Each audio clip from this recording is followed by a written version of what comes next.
welcome to this video. And today I wanna discuss something quickly, and it is basically a question that popped into my head after reading a book. This book actually, it's Ethics by Benedict de Spinoza, or Spinoza. Basically, it's a very famous book written by a famous philosopher. Excuse me. And in this book, he discusses the nature of God. And there's a passage in this book that's very interesting, actually. And it's the fact that he basically explains why humanity and people are inclined to believe in a God. And in his book he says basically this: we people are naturally inclined to view an end in the actions that we perform. Basically, that we perform actions to achieve a particular end, and that we view this world and this universe basically in a way that is useful to us. When you think about the sun, you think, oh, it gives us energy. When you think about plants, you think, oh, it's because of they're important because they give us oxygen.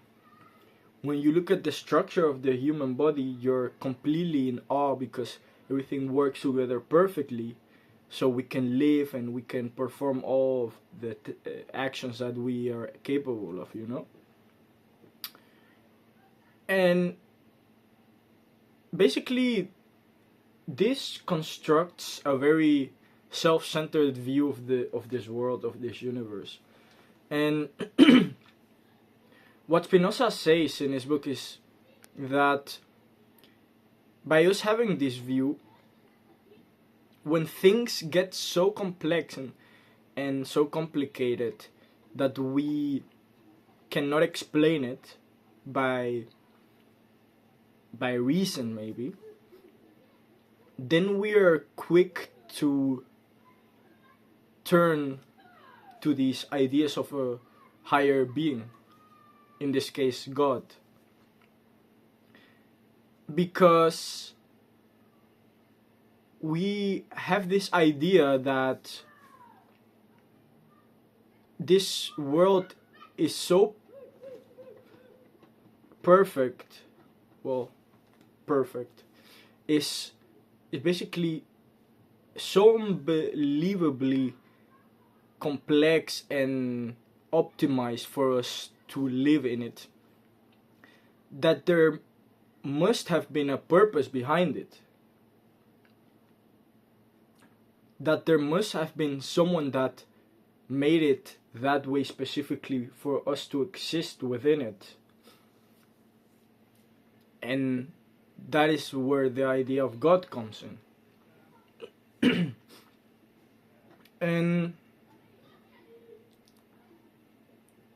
so you see that this idea of God forms itself naturally because of the way that we humans naturally have a self-centered view of this universe. And I was thinking about it. What if humans didn't come to this idea?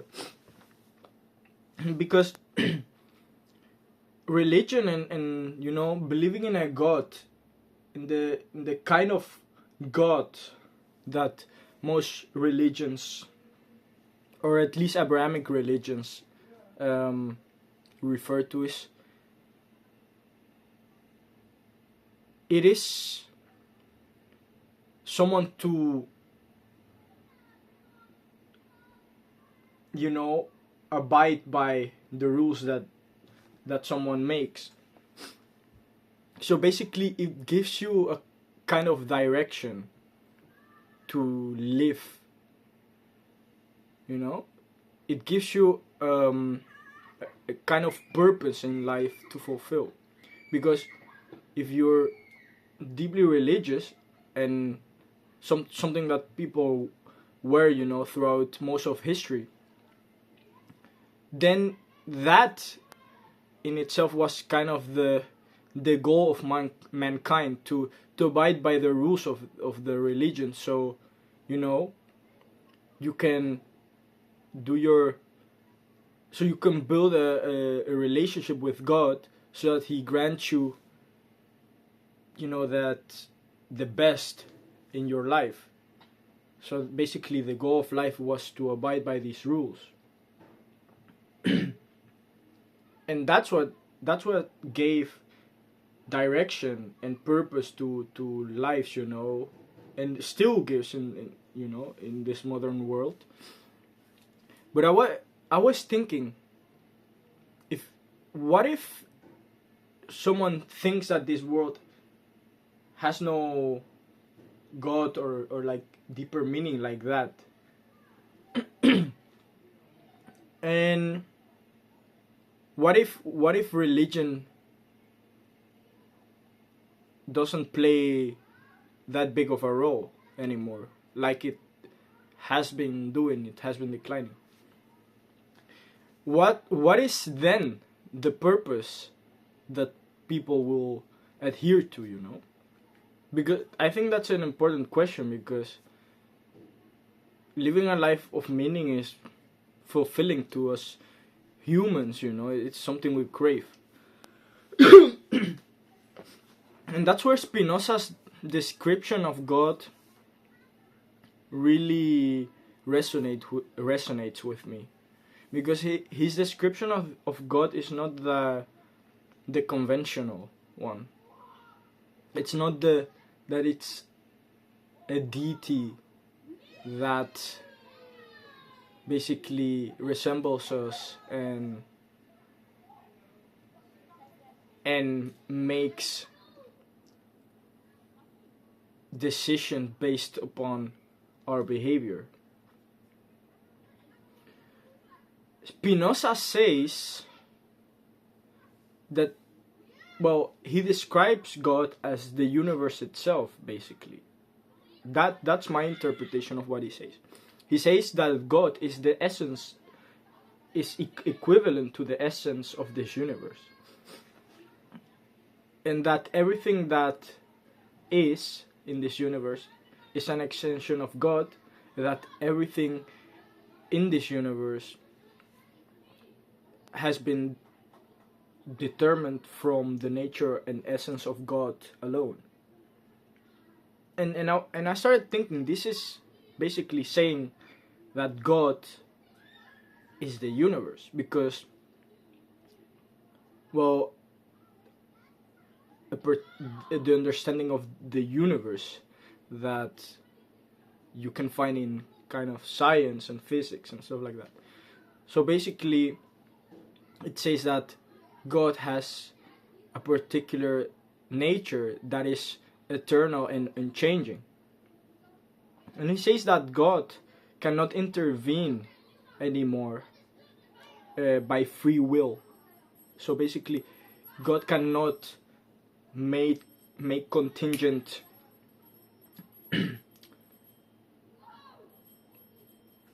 events happen. But this means that this life has been predetermined by the nature of God, and that, you know, your actions won't cause God to make a contingent decision, basically. But what does this mean? What is then the purpose of our human life? What is then the thing that should drive us towards a particular, you know, path or behavior? And I was thinking, there's still something that is kind of analogous to abiding by the laws of God. Well, the the commandments and the things good and evil and sins and stuff like that. It is basically coming to understand God. And in this definition of Spinoza, it means getting to understand the universe, the laws of this universe. It is getting to understand why this world works like it does, why things happen like they do, why humans are like they are, why they act like they act. Basically, I think the basic the essence of what I'm saying is that things like science and these concepts that we have in this modern world, those are the true things that get us closer to God in this sense of Spinoza's definition. Because then we truly get to understand God in his view that God is the universe, is the essence of this universe. And I think that the true purpose of this life is acquiring knowledge. Things like philosophy, things like the laws of physics, things like psychology, understanding how we human think, understanding how things around us work, how nature is, the nature of reality. I think that could be a way to circumvent the problem of lack of traditional religion in this modern world. Focusing on understanding this world by reading, by learning, by having experiences of this world, by reflecting, by learning science and thinking about philosophy and these things. And in this way, some people can still think there's no meaning in this life, but at least you'll be able to become good at life because of the knowledge that you build up about this life. So that I think that is actually the one of the clearest paths that we could follow in this modern world where religion does lack an important role, and in that way, honestly, you only benefit from it. The more you understand, the more you become good at this game of life, if you know what I mean. And I hope this video resonates with you. Hope you it's a different kind of topic, but I think it's important to talk about these things because a purposeless life is a bleak one. Anyway, thank you for watching and see you in the next one. Peace.